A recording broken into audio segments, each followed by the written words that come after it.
ये कहानी है दो दोस्तों की जो कि एक छोटे से गांव में रहते थे। एक बार वो दोनों किसी काम से शहर गए और वापस अपने गांव लौट रहे थे।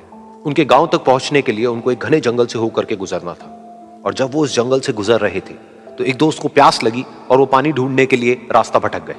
थोड़ी ही देर बाद शाम हो गई और रात होने ही वाली थी। तो उन दोनों की नजर एक गुफा पे पड़ी जो कि पेड़ों से घिरी हुई थी चारों तरफ से। तो उन्होंने सोचा कि यही जगह ठीक है रात बिताने के लिए। तो दोनों ने कुछ लकड़ियां इकट्ठी करी, उस गुफा के अंदर गए और आग जला करके वहां पे बैठ गए। रात का वक्त था, गुफा के अंदर आग जल रही थी, बाहर बिल्कुल अंधेरा था और कुछ जानवरों की आवाजें आ रही थी। तो उन दोनों में से जो एक दोस्त था वो अंदर ही अंदर डरने लगा, क्योंकि उसने भूत प्रेतों की बहुत कहानियां सुनी थी कि रात के वक्त जंगल में कुछ भयानक आत्माएं भटकती हैं और अगर उनको कोई ऐसा भटका हुआ आदमी मिल जाए तो उसको नहीं छोड़ती। तो जब उसने भूत प्रेतों की बात अपने दोस्त से करी तो उसके दोस्त ने हंसते हुए उससे पूछा, क्या कभी तूने किसी भूत को देखा है? तो उसने कहा, नहीं मैंने तो नहीं देखा, लेकिन मेरे कुछ जान पहचान के लोग हैं जिन्होंने देखा है। तो उसके दोस्त ने उसको समझाने की बहुत कोशिश करी कि यार ऐसी सुनी सुनाई बातों पर विश्वास नहीं करते हैं, अब तू सो जा और मुझे भी सोने दे, मुझे नींद आ रही है। और इतना कह करके उसका दोस्त वहीं पर लेट गया और थोड़ी देर में सो गया। लेकिन वो जो अंदर से डरा हुआ था वो लेट तो गया, लेकिन उसको नींद नहीं आ रही थी। उसको लग रहा था कि शायद यहां पर कहीं कोई है जो छुप करके कहीं से उसको देख रहा है। उस आग की वजह से कुछ परछाइयां बन रही थी वहां पर पत्थरों पर, तो उन परछाइयों को देख करके भी वो डर रहा था। फिर कुछ घंटे तक ऐसे ही चलता रहा। फिर उसके बाद में क्योंकि वो थका हुआ था तो उसको नींद आ गई। लेकिन नींद आने के कुछ देर बाद ही उसको एक सपना आया।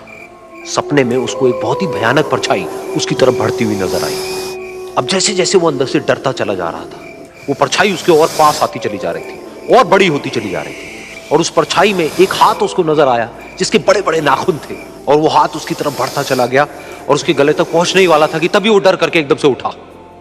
फिर उसने अपने दोस्त की तरफ देखा जो कि सो रहा था, उसको पकड़ करके जोर से उठाया। फिर उसने अपने दोस्त को बताया कि उसके साथ में क्या हुआ। तो उसका दोस्त फिर हंसने लगा। फिर उसके दोस्त ने उसको कहा, अब अगर दोबारा से तुझे वो परछाई दिखे तो तू वही कहियो जो मैं तुझे कह रहा हूं कहने के लिए, फिर देखते हैं वो परछाई तेरा क्या करती है। तुझे अपने अंदर ही अंदर बोलना है, मैं तुझसे नहीं डरता, सामने आ। तो उसके दोस्त ने वैसा ही किया। थोड़ी देर बाद दोबारा से उसको सपने में वही परछाई नजर आई और वो परछाई धीरे धीरे उसकी तरफ बढ़ने लगी। लेकिन इस बार वो उस परछाई से डरा नहीं, बल्कि अपनी पूरी हिम्मत जुटा करके उसने वही कहा, मैं तुझसे नहीं डरता, सामने आ। मैं तुझसे नहीं डरता, सामने आ। मैं तुझसे नहीं डरता, सामने आ। जैसे जैसे वो ये बोलने लगा वो परछाई छोटी होने लगी और उससे दूर होने लगी। वो बोलता रहा, वो परछाई छोटी होती रही और धीरे धीरे वो परछाई दिखनी बंद हो गई। बिल्कुल ऐसा ही हमारी जिंदगी में भी होता है। हमारे अंदर जितने भी डर है, उससे हम जितना डरते हैं हम उतना ही छोटे होते चले जाते हैं और वो डर उतने ही बड़े होते चले जाते हैं। लेकिन अगर हम अपने अंदर के डरों से नहीं डरते हैं और उसका सामना करते हैं तो दुनिया का ऐसा कोई भी डर नहीं है जो कि हमें डरा पाए।